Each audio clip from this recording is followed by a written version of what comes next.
as you can see, I am not Mike Cordy. He was very gallant in trying to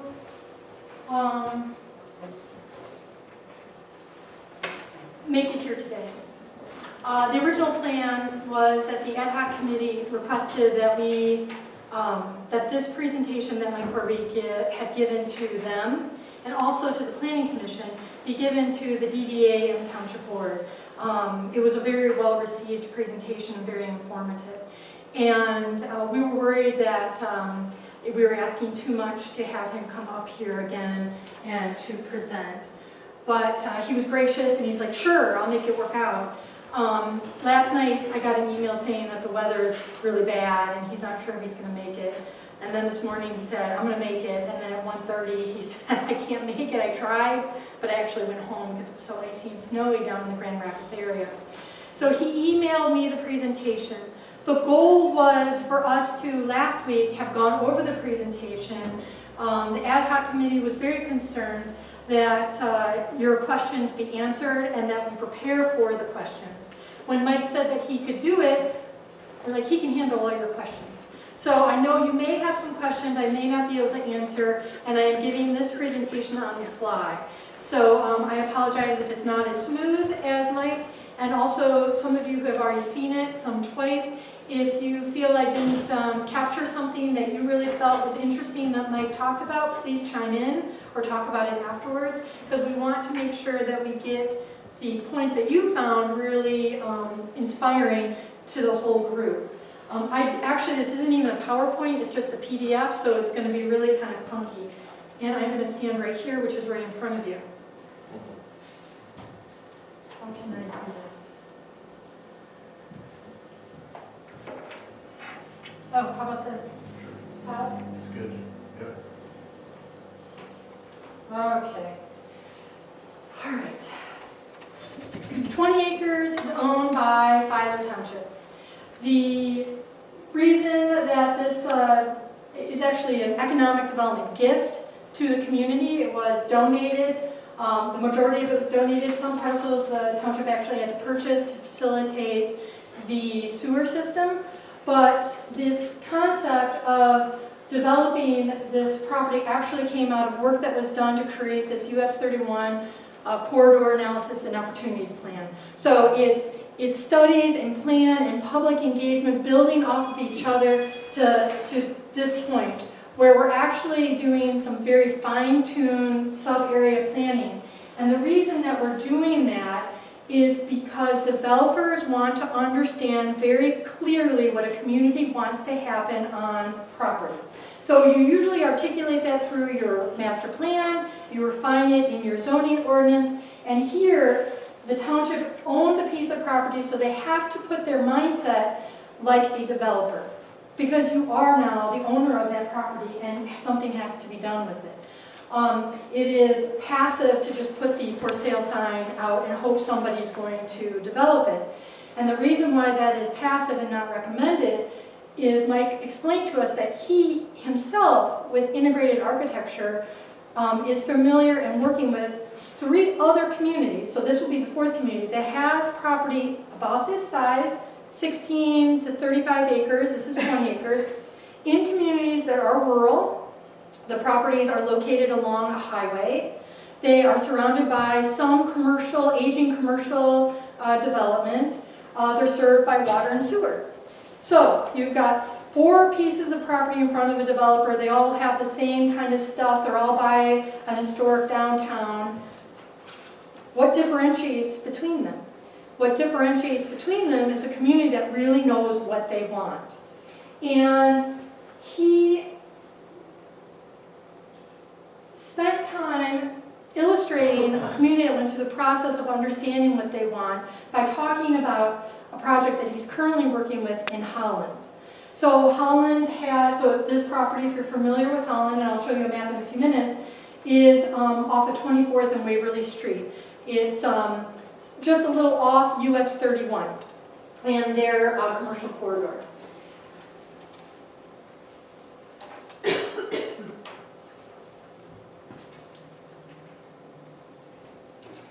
Is that in focus for you? Because I never know if I'm putting in focus without glasses or... So the process that they go through is really in-depth, and it really takes a lot of consideration. In Holland, they start off doing community engagement, and they do for all the things that they do. And they're asking the community, hey, you guys know the area, you know what you like, you know what works. What kind of things do you want to see happen on this property very specifically? In Holland, they said they want walkability. They want diversity in housing types, in uses. You know, they want mixed use with some retail, commercial. They want civic space. They want it diverse. They don't want houses that all look beige and all look the same. They want the houses to have different character. They want a sense of community. They don't want it to be gated. They want it to be open, just part of the fabric of the community where people who don't even live there are coming in to use the spaces. And because the spaces are meant for the greater community that it's a part of. They have great links to their agricultural community, or their heritage rather. So there are amenities and really interesting things that they're doing that has those ties to ag. And they were really concerned about the ecological balance and sustainability. So the plans call for solar panels. So houses are arranged so that it's perfect for the sunlight.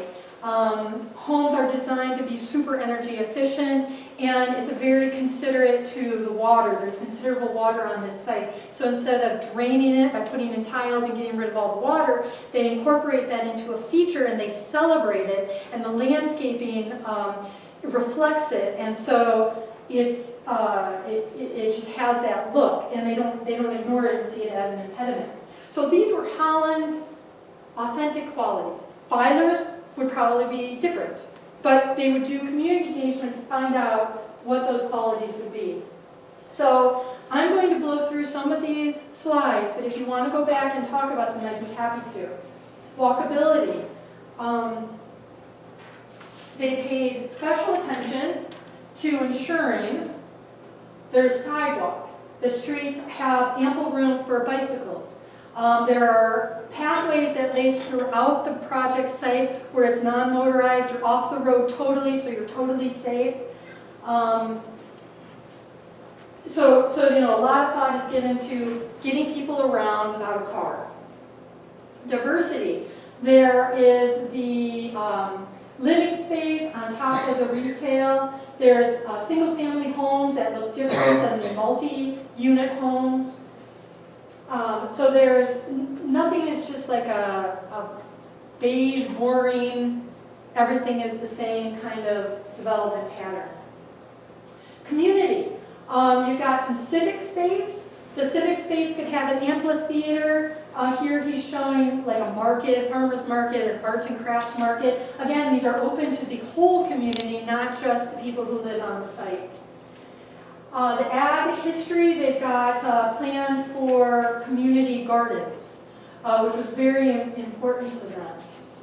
The ecological, the sustainability, again, celebrating the water on the site and putting in things like rain gardens. So that's just the plant material that like to live in water anyway and require very little to no maintenance.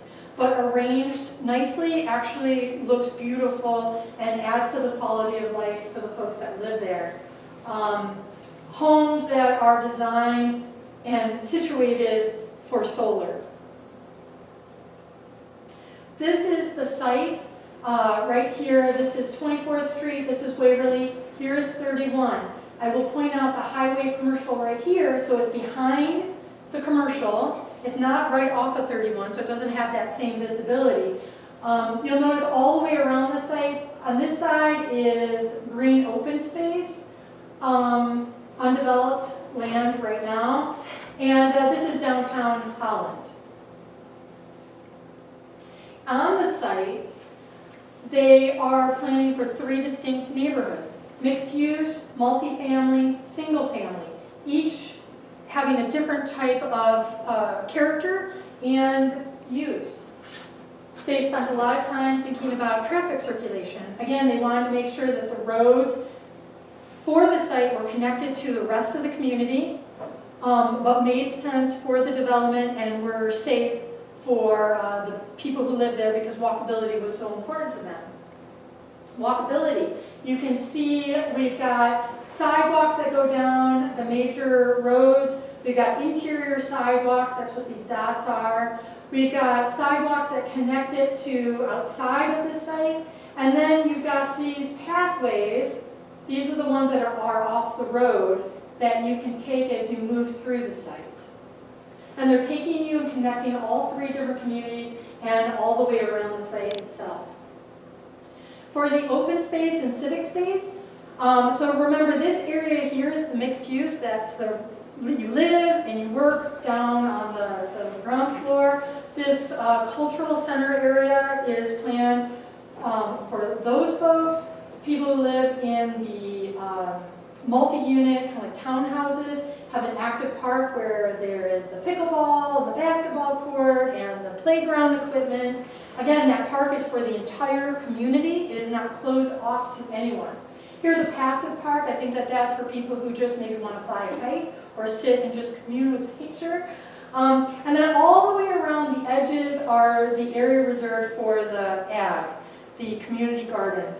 And adjacent to this are other ag areas, so it kind of just flows very nicely into the adjacent properties.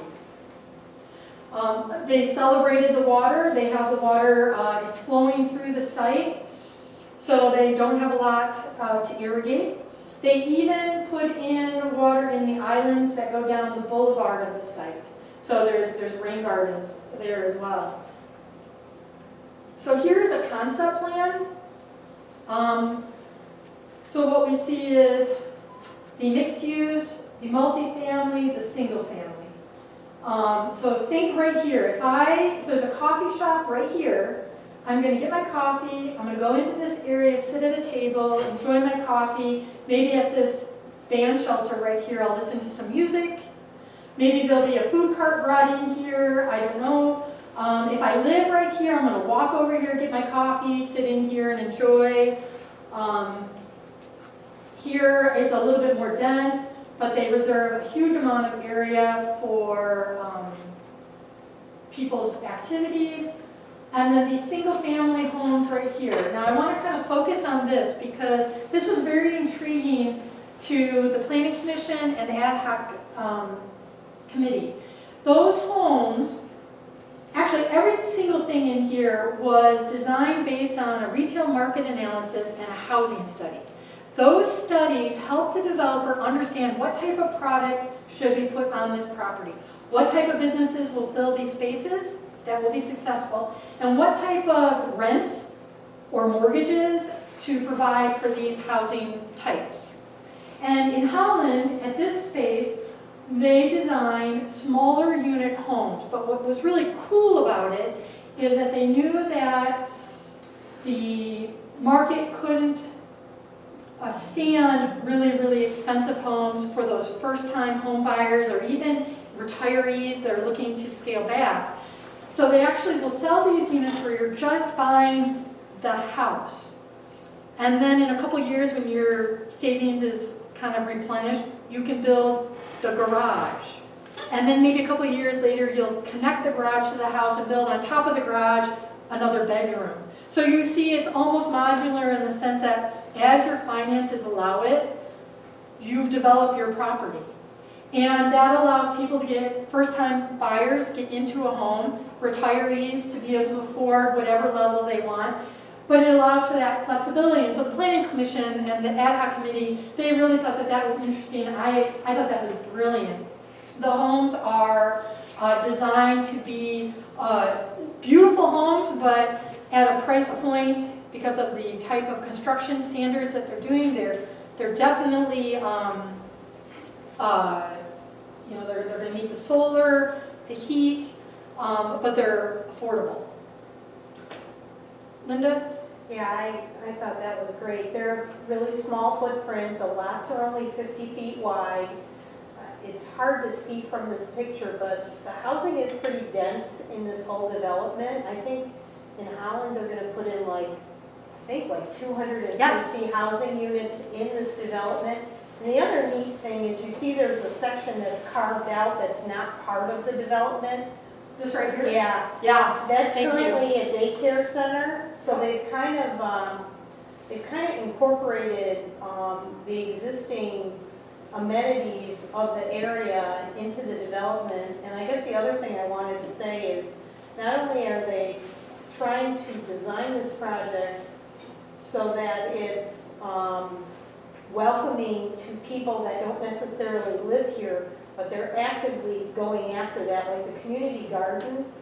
I don't think that they're open, just that the concept is that they would have these like community gardens, and people, even if you're not living in that area, could participate in that. And I think there was even discussion of like farmers markets. So they really want to draw in the community, and they want to make this kind of like a little, I don't want to say downtown, because Holland already has a downtown, but they want to make it somewhere where people would go for more than just, you know, I live in this development, so I come here, but if I don't live here, I would never come here. And where's all the parking for that? For those people that come in from the outside? So all of these streets have on-street parking. And you're right, maybe that's something that they're talking about, but I do note this.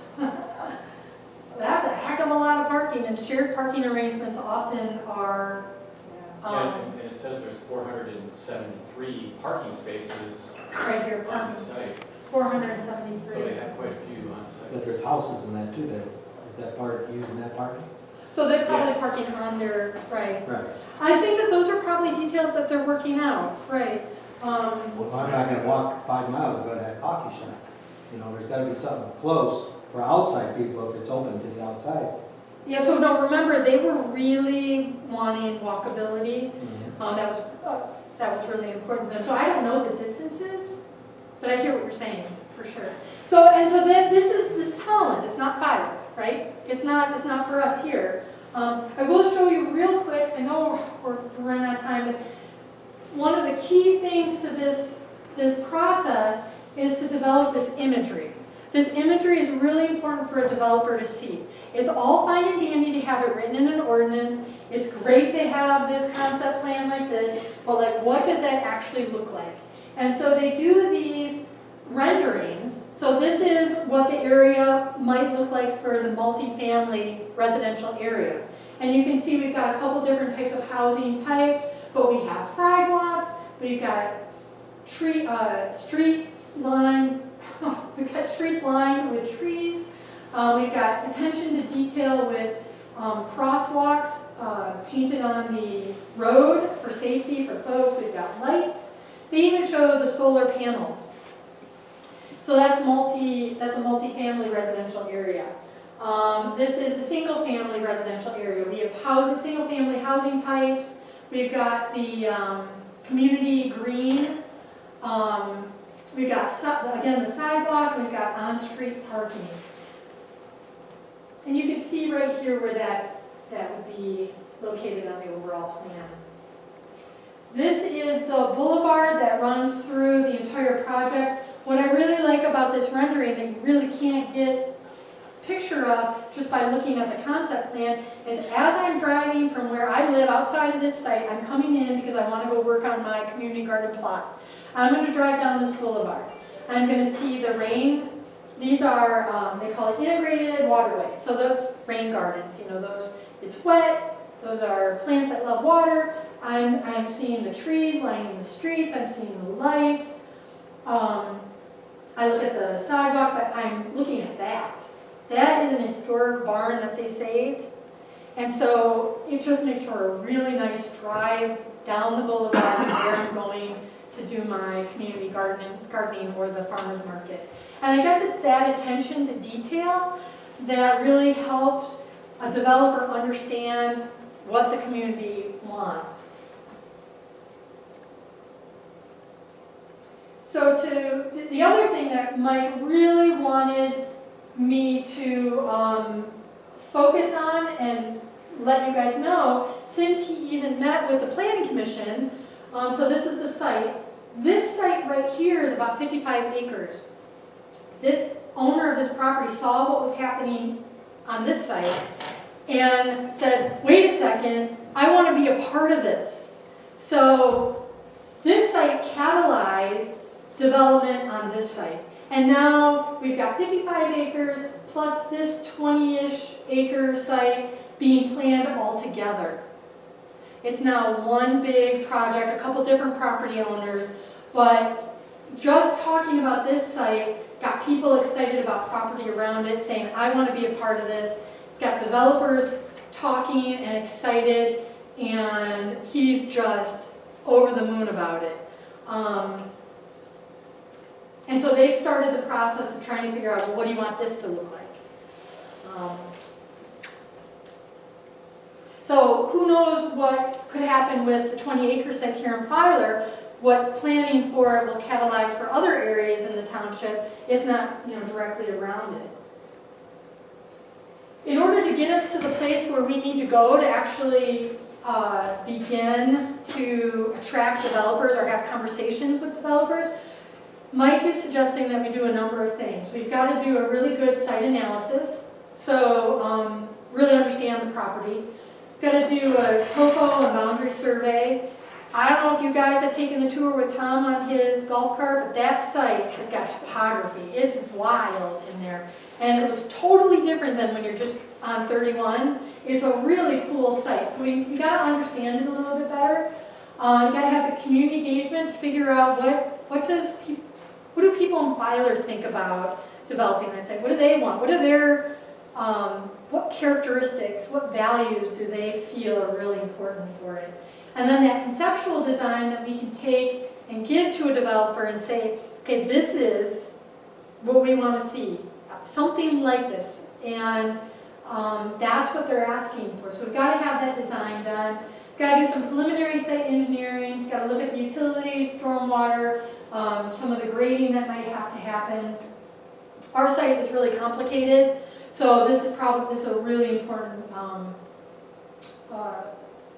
item that needs to occur. And then we need a housing and a commercial market study.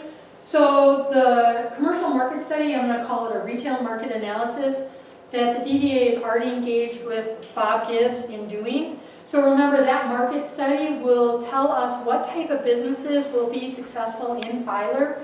It will also be of the quality that a business owner could even use to take to a bank to discuss with them numbers for loans and to show, hey, look, my business will be successful here and this is the type of analysis that will prove it. So the DDA has already started this, and Gibbs will be here, I think, in April to present that study to us. We do not have a housing study. That will tell us what type of product to develop on the site, what type of housing product, what type of, set the pricing for rents, set the pricing for home sales, will help us figure out a lot of different things related to housing.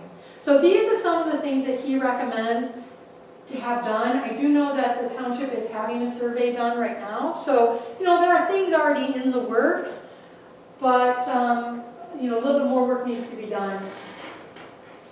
So Mike did not want to presume anything, but he almost couldn't help himself. He kind of developed a little bit of a concept plan for the site. He does not want anybody to think this is what would be planned for the site. This was him sitting down and doodling, okay? But it kind of gives you an idea of what is possible. So the site, remember the site, he's including the 2 parcels that are owned by the tribe that front 31. He really feels that somebody probably will come and have to pull all those parcels together. So what he's got here is a boulevard that goes into the site. Facing 31 would be a hotel, maybe a boutique hotel. This would be where some of the retail, restaurants, that mixed use. I live on the top, but I work on the bottom. So mixed use. We enter into the site and we'll see the green space, civic space, that would be used for maybe an amphitheater, some park perhaps. And then off to the side will be the multi-unit housing, and then the single-family housing. Laced throughout the site are the site is wet, some water features and some pathways. So again, it's not that this is what's going to happen, it's just Mike sitting down one day and dreaming. But this is the kind of thing that the township would do. You guys would do this and create this type of concept plan that then someone like me as a DDA director would actively seek out developers to come in and make it happen. And one of the questions that we had from the various boards that have already heard this presentation is, well, do they come in and do the whole thing? And oftentimes not. You'll have a different developer do this portion, or maybe they'll just do this portion, or maybe they'll come and they'll do this whole single family portion. But whatever happens, it's happening in a very planned and organized manner with the entire vision realized at some point. And that makes all the difference in the world.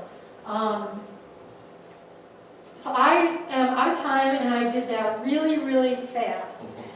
But if anybody has any questions, please ask. I know Linda and Karen have already heard the presentation. My back's to you. I'm sorry.